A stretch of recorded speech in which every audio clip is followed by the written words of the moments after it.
The Natanz facility sleeps under the stars, an impenetrable fortress. But a silent enemy has already breached its digital walls. The battlefield is now silicon in code. Inspectors found chaos. Control panels showed all green, but centrifuges were systematically self-destructing, haunted by an invisible, unknowable ghost in the machine. No explosions or saboteurs, only a ghost in the machine. This was no ordinary virus.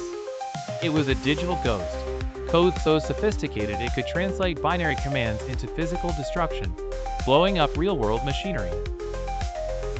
Stuxnet wasn't designed to steal credit cards or passwords. It was a purpose-built cyber warfare missile, engineered for a single, surgical strike. Its mission parameters were clear: infiltrate, locate, and sabotage, proving that a digital payload could achieve what once required jets and bombs. Stuxnet wasn't just a virus. It was a cyber warfare missile. It wasn't for theft. It was a cyber warfare missile, engineered for one surgical strike. A digital payload achieving what once required jets and bombs. The creators burned for zero-day vulnerabilities, secret digital master keys, in one operation. An investment so huge it screamed, nation-state attacker. To move undetected, Stuxnet wore a perfect disguise. Using stolen digital certificates from legitimate companies, it presented itself as friendly signed software. This was the ultimate wolf in sheep's clothing, tricking the most vigilant guards into opening the gates from the inside. Stuxnet was the ultimate digital sniper. It infected hundreds of thousands of computers worldwide, but remained dormant and harmless. It was programmed to only activate upon finding one specific, high-value target: the programmable logic controllers spinning centrifuges in Natanz. The weapons delivery system was deceptively simple: the humble USB stick.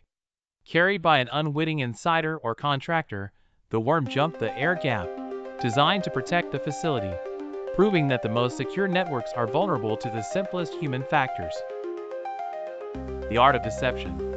While Stuxnet secretly commanded the centrifuges to spin themselves to death, it fed a pre-recorded, perfect loop of sensor data back to the control room. For months, engineers watched their screens, completely unaware their machines were being destroyed right beside them. Stuxnet's complexity was its downfall.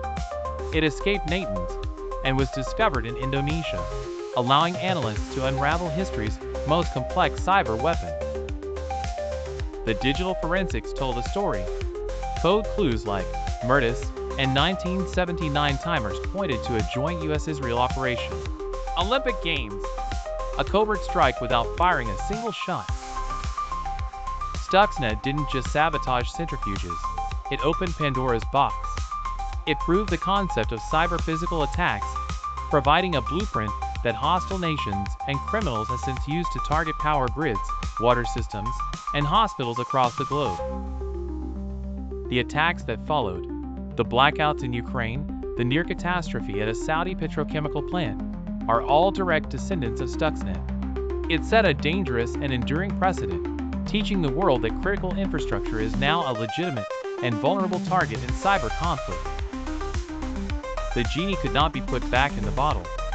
Stuxnet's code was now loose in the wild, reverse-engineered and repurposed by other state actors and cyber criminals.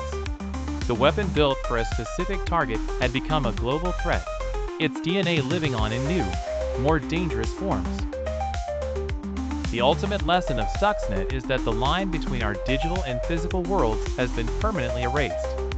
Stuxnet erased the line between digital and physical worlds. An attack on code is now an attack on our lives, with critical infrastructure as the new frontline.